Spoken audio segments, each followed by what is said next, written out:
How are you? Good. How are you doing? I'm doing good. My name's Serena. It's such a pleasure to meet you. Yes, nice to meet you too, Serena. I'm excited to talk with you today.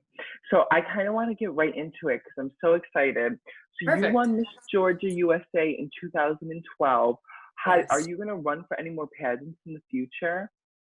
I ask that question all the time, and I think that I'm going to put the pageantry behind me. Unfortunately, for a lot of systems, I've actually already aged out. I know for Miss USA, the age limit is 27, and I just turned 30. So some of them I can't even really qualify for. Hmm. But never say never. I think maybe there's some Mrs. pageants that I could do, but I think right now my main focus is just on my modeling career. May loop back and do pageantry one day, but as of right now, probably not. Yeah. How do you feel about the age limit? Because I don't know, it kind of seems a little arbitrary to me, don't you think? Yeah, yeah. The pageant world is just now starting to kind of like get with the times, you know? So I think they'll eventually do away with that age limit. I hope that they do because there's so many Hmm. amazing women that are older than 27 that could be doing some Yeah. impactful things through pageantry, you know? So hopefully they change it. I don't love it. But that's just kind of the way that it's been for years now. It's like once you get to Yeah. a certain age in the 20s, they are kind of, done with the Yeah. pageant scene with you. I think I think it would be good for them to do away with that because there is that like stigmatization that like, oh, once a woman hits like 27 or 30, like it's all Right. over. Like, what are you talking about? Like, come on, Exactly. there's And so I many feel more like, years. yeah, and the older that you get, the wiser you get. I truly believe that. So it's like, you have to answer all these questions on stage and you have to have a platform, I know, for Miss America. So it's like, why not allow older women to be in it who have had more life experience and can really really divulge into the platforms that they're talking about. Yeah, Yeah. definitely. I agree with you. So you Yeah. said you were working on your modeling career. Could you tell me a little bit about your experience with Sports Illustrated, please? Yeah, yeah. Sports Illustrated was incredible. And that was a huge goal of mine to get in Sports Illustrated, even since before I was signed with an agency. I had always flipped through the magazine, seen all the beautiful women. So actually being a part of it was so surreal. It's still really surreal to this day, even thinking about it. But yeah, they were such an incredible team. And the crew at Sports Illustrated, it's majority women, which I thought was really awesome. You have the Oh, MJ, the editor, you have the person who's the art director, hair and makeup. On my team, it was men for hair and makeup. They were great. But as a whole, it is a very female run team, which I thought was awesome. But yeah, I loved working with Sports Illustrated. I was so shocked when I got the confirmation for it. I had casted for it in May of that year and didn't hmm. find out until November that I was shooting that December. So I really only had a small window of time to get ready for it. Wouldn't trade it for the world though. It was amazing. That's wonderful. Do you have Yeah, any upcoming modeling plans? And it was hard with the pandemic, but I know. I was just about to say it is hard right now. Things have been a little up and down. I've started to get back into my swing of things, I would say around like July is when I started working regularly. mhm. So I don't have anything major lined up, just kind of like my regular clients, which they're all great. But I'm hoping to get a beauty campaign this year. That's what my agents and I have been talking about. That's what we're gunning for, a beauty job. And I worked with Maybelline earlier in the year. Mhm. So we're hoping we can turn that into an actual campaign. That's wonderful. I would love to see it. Yeah. And I so Oh, going off of that, you modeled for Maybelline, you've modeled for Nike. Can you hear me? Is everything yeah, okay? I can hear you. Good. Cool. Yep. Savage Fenty. So as you know, the country right now, we're undergoing this battle of trying to fight systemic racism that's been here forever, Right. basically. And a lot of people Oh, knew yeah. about it before, but now the country is really seeing the effects of it. But then we have like the vice president who will go on national platform and deny it. How do you think fashion brands can work towards Right. fighting that? Uh, there's a lot of ways, and I'm glad that you had mentioned about systemic racism, because I think first and foremost, you have to recognize that there's a system in place that's keeping people from being able to, or Black people in particular, Hmm. being able to have the same opportunities and achieve the same things. And I feel like just how it's a systemic issue in our nation, it's a systemic issue within the fashion industry. So I don't think it's enough to just have a Black model as the face of a brand or as the face of a campaign and be like, yeah, there's our social justice for the year. You know, that's not enough. Yeah. And I don't think it's enough for brands to just put out an Instagram statement saying, you know, we see you and we hear you, we're thinking about you. That's all fine and good, but you've got to do more. And I think that it starts within companies. So I think that if you can hire Black creative directors, Black art directors, like Black people in higher positions of power within companies, that's going to have a huge impact as a trickle down effect, you know? And I think that talking about it is very important, but we've just got to continue to do more. I think we've got to put Black people in positions of power within the fashion industry. I think we've got to get rid of tokenism and actually embrace the culture. And Hmm. I feel like those are the two big ways that we can start, but I wish there was like a one size fits all answer for that. But the good thing Yeah. about the fashion industry is I think that it is such an adaptable industry, and we want to see that change. And I think it's going to happen sooner than later.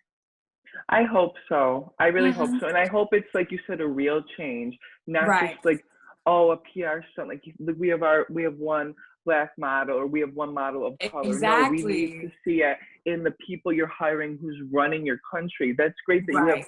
one person of color that's walking in your show, but then Yeah. look who's running your company. It's all white people, or it's all Exactly. And men. that's And so it's like, well, common too. It's so common yeah. where you'll see the one Black girl, and I've been to casting after casting after casting where they're only trying to cast one Black girl. So you have a whole sea of models that you're competing with for that one position.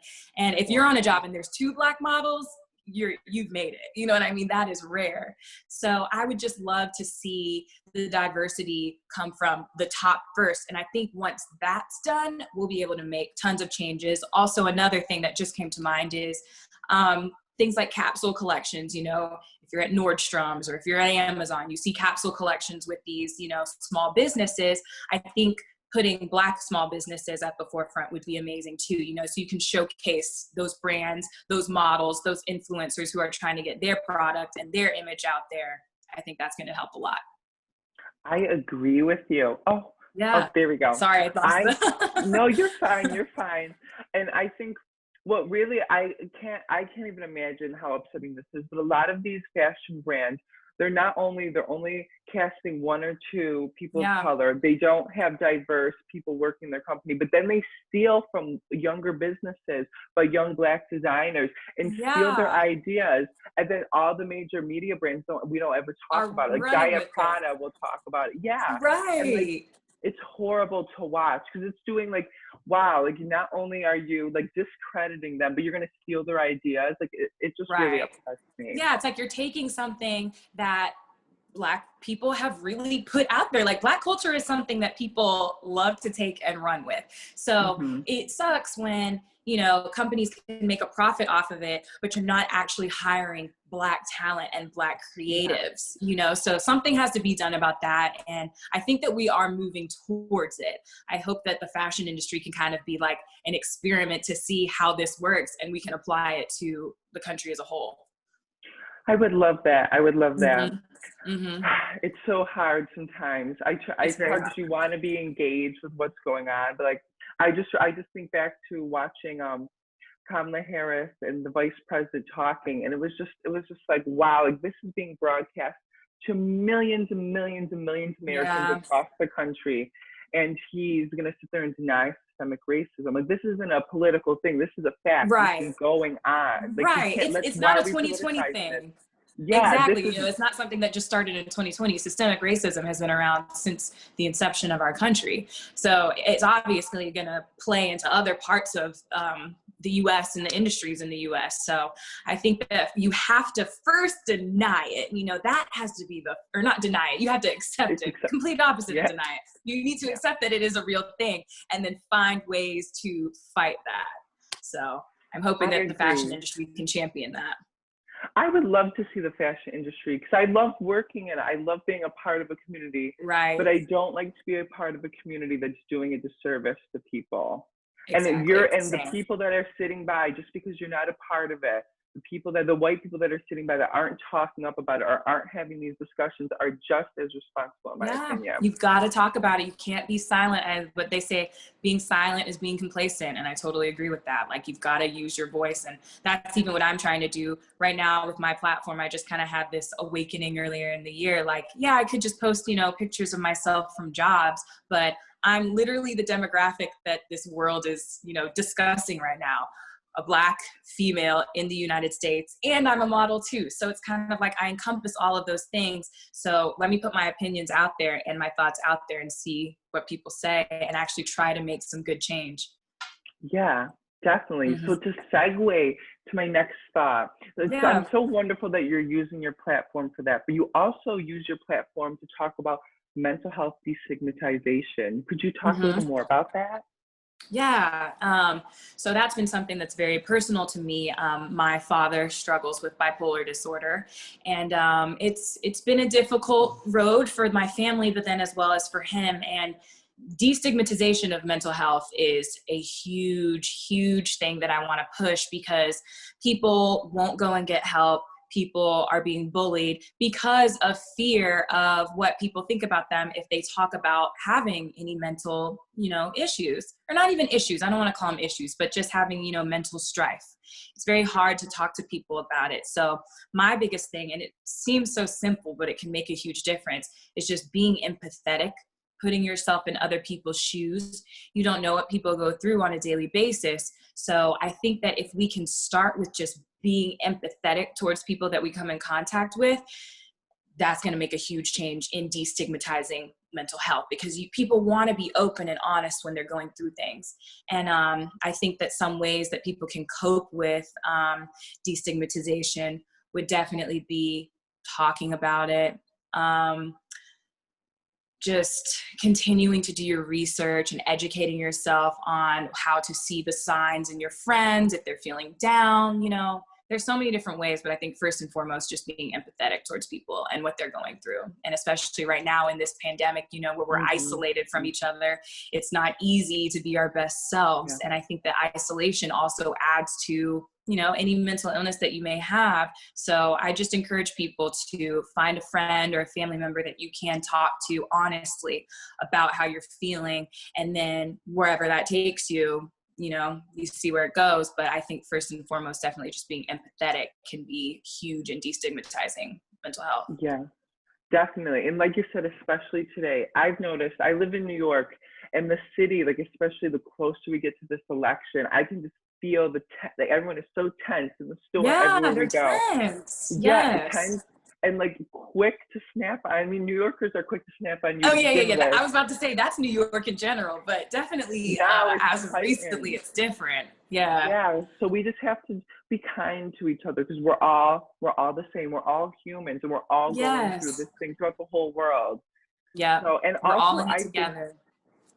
Yes, and talking about it too, like destigmatizing going through therapy, or what I mean. Like, it's not something that you shouldn't talk about. Yeah, it shouldn't be shied away from. I think that people just have the fear of being judged, and it can be tough. It's not easy to admit that you have something going on, but I think the first step is admitting it and talking about it, or you're not going to get the help that you do need. And there's nothing wrong with needing help. And that's even something I struggle with. I'm very much an independent person. And if I have a problem, I just try to handle it on my own. But sometimes you're just not strong enough. And that's not a flaw, but we all have, our weaknesses, and sometimes you're just not strong enough to handle things on your own. And it does help to get that extra help in therapy. But if you are feeling like, there's this stigma attached to it, you're not going to do it. So I could talk about that for days, and there's so much that goes into it. But I think definitely just, speaking to people about what's going on does a lot. Yeah, definitely. Well, thank you so much for talking with me, and thank you for everything you're doing on your platform. It's just so refreshing to see. You have a wonderful modeling career, and now you're using your platform to talk about really important issues, because it's really easy today to just sit back and say, oh, I can't, I don't want to. And Right. I think everything you're doing is wonderful. Thank you so much. I appreciate that a Thank lot. you. Thank you. Well, I hope you have a great rest of your day and have a good You weekend. too. Yes, Thank you too. you. Have a good one. You Bye. too. Bye.